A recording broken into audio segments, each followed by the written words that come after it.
सोचो, दुनिया का सबसे खतरनाक लम्हा कौन सा होता है? बम गिरना, मिसाइल गिरना? नहीं, जब लोगों को लगता है कि सब कुछ नॉर्मल है। बम गिरने से पहले का लम्हा सबसे खतरनाक होता है, जब न्यूज़ सिर्फ हेडलाइन होती है और जब लोग कहते हैं कि ये तो सिर्फ पॉलिटिक्स है। हिस्ट्री में जितनी भी बड़ी जंगें हुई है, उनसे पहले एक चीज़ कॉमन थी, लोगों को ये यकीन कि जंग तो नहीं होगी। वर्ल्ड वॉर 1 से पहले यूरोप के लोग वेकेशन के प्लान कर रहे थे। वर्ल्ड वॉर 2 से पहले जर्मनी के साथ पेरिस साइन हो रहे थे। और आज हम ट्वीट्स, टैरिफ, सैंक्शन और टेम्परेरी डिसीजन देख रहे हैं। क्या तीसरी जंग हो रही है? सवाल ये है, क्या हम पहले ही उसके अंदर आ चुके हैं? दुनिया का निज़ाम हमेशा पावर के गिर्द घूमता है। रूल्स तब तक चलती है जब तक उन्हें पावर सपोर्ट करती है। जब एक सुपर पावर कंप्रोमाइज छोड़ने लगे, एलाइस को सिर्फ एक बर्गर की तरह समझने लगे और सिर्फ अपना ही फायदा देखे तो सिस्टम डिस्टेबलाइज होता है। लेकिन यहाँ पर डोनाल्ड ट्रंप सिर्फ एक प्रेसिडेंट नहीं है, वो एक सिग्नल था। अगर तुम अमेरिका के काम के नहीं हो तो तुम सिस्टम के काम की भी नहीं हो। और यही से जियोपॉलिटिक्स का टोन बदल गया। पुरानी वर्ल्ड का एक प्रिंसिपल था, प्रेडिक्टेबिलिटी दुश्मनी भी थी, लेकिन तुम्हें पता होता था कि अगला मूव क्या हो सकता है। मगर जब अनप्रेडिक्टेबिलिटी पावर बन जाए तो सबसे ज्यादा डर एलाइस को लगता है, क्योंकि दुश्मन तो पहले ही रेडी होता है। अमेरिका फर्स्ट का मतलब था trade is equal to pressure tools, military is equal to negotiation tools and dollar is equal to weapon. और जब इकोनॉमी वीपन बन जाए तो जंग सिर्फ बटल फील्ड पर नहीं होती बल्कि घर के अंदर होती है।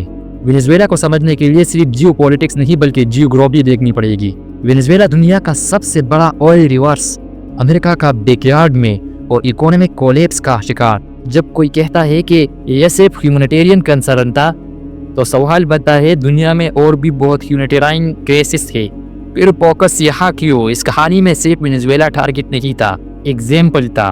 अगर तुम रिसोर्स रिच हो और कंट्रोल से बाहर हो जाओ तो सिवरेंटी कंडीशन हो जाती है, और जब सिवरेंटी कंडीशन हो जाए तो इंटरनेशनल लॉ सिर्फ पेपर पर ही रह जाती है। मॉडर्न दुनिया में ऑयल सिर्फ फ्यूल नहीं है बल्कि ऑयल आर्मीज चलाता है, इकोनॉमी को जिंदा रखता है और गवर्नमेंट को स्टेबल बनाता है। इसलिए जब कोई पावर कहता है कि ये तो सिर्फ रिजीम चेंजता, तो समझ जाना कि कहानी एनर्जी सिक्योरिटी की होती है। और एनर्जी सिक्योरिटी का मतलब होता है कि दूसरों की एनर्जी इनसिक्योरिटी। रशिया का ट्रॉमा पुराना है, नेपोलियन से लेकर हिटलर तक। इसलिए रशिया के लिए बॉर्डर इमोशनल इशू है, नेवी सर्वाइवल के सिंबल है और ह्यूमिलिएशन सबसे बड़ा थ्रेट। पब्लिकली एम्बेरेस करता है तो वो सिर्फ एक इवेंट नहीं होता, वो मैसेज होता है। कुछ चीजें होती है, डिप्लोमेटिक लैंग्वेज हार्ड हो जाती है, मीडिया के टोन एग्रेसिव हो जाती है और मिलिट्री मूवमेंट रूटीन एक्सरसाइज बन जाती है। यही वो स्टेज होती है जहां हिस्ट्री रिवर्स नहीं होती, सिर्फ स्लो होती है। इंडिया इस कहानी का सबसे सेंसिटिव प्लेयर है। क्यों? क्योंकि इंडिया लार्ज पॉपुलेशन है, ग्रोइंग इकोनॉमी है और स्ट्रेटेजी ऑटोनॉमी चाहता है। लेकिन यहाँ पर जब कोई मुल्क डॉलर के अलावा ट्रेड की सोचता है तो मसला करेंसी का नहीं होता है, मसला सिस्टम से बगावत का होता है, डेमोनेंस का। अमेरिका को सैंक्शन की पावर देता है, वार के बगैर पनिशमेंट देता है, और जब कोई इससे दूर जाए तो रिएक्शन गारंटेड होता है। इकोनॉमी प्रेशर आज का सबसे सिविलाइज्ड वीपन है। कोई मिसाइल फुटेज नहीं होती, कोई फ्यूनरल कवरेज नहीं होती, मगर दिमाग स्लो और डीप होता है। इन्फ्लेशन बढ़ती है, जॉब खत्म होती है, मिडिल क्लास प्रेशर में आती है, और जब आवाम प्रेशर में आए तब गवर्नमेंट कंप्रोमाइज करती है। अब चाइना जंगें बहुत कम लड़ती है लेकिन प्रिपेयर बहुत करती है।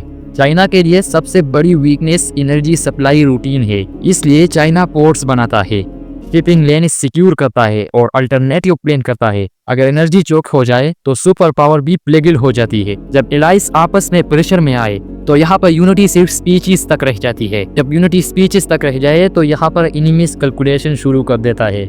अगर ये सब सिर्फ कोइंसिडेंस है तो बहुत ज्यादा चीजें एक साथ क्यों हो रही है, और अगर ये कोइंसिडेंस नहीं है तो हम किस स्टेज पर खड़े हैं? क्योंकि हिस्ट्री एक बात क्लियर कहती है, जंग शुरू होने का दिन याद रहता है लेकिन उससे पहले के साल बुला दिया जाता है, और हम अब उन्हीं बुले हुए सालों के अंदर खड़े हैं जब जंग जमीन पर ना हो। आज की वर्ल्ड वॉर का मतलब ये नहीं कि हर मुल्क टैंक बॉर्डर पर ले जाए, तुम्हारी जिंदगी का नॉर्मल रहना मुश्किल हो जाना, बिजली महंगी, पेट्रोल महंगा, डॉलर स्ट्रॉन्ग और तुम्हारी सैलरी वही की वही। आज कोई एक्सीडेंट नहीं होता, ये डिजाइन होता है, और इस डिजाइन का एक नाम है इकोनॉमिक प्रेशर वेयरफेयर।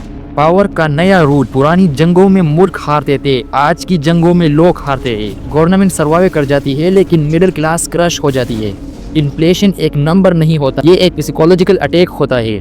जब चीजें महंगी होती है तो आवाम सड़कों पर नहीं आती, पहले वो खुद को ब्लेम करती। जब आवाम खुद को ब्लेम करने लगे, पावर स्ट्रक्चर सेफ नहीं रहता। डॉलर कोई पेपर नोट नहीं है, डॉलर एक एग्रीमेंट है, और एग्रीमेंट ये है कि ऑयल डॉलर में बिकेगा तो ट्रेड डॉलर में ही होगी, रिजर्व्स डॉलर में रखे जाएंगे। इस एग्रीमेंट को तोड़ना एक न्यूक्लियर टेस्ट के बराबर होती है, लेकिन बिना ब्लास्ट के।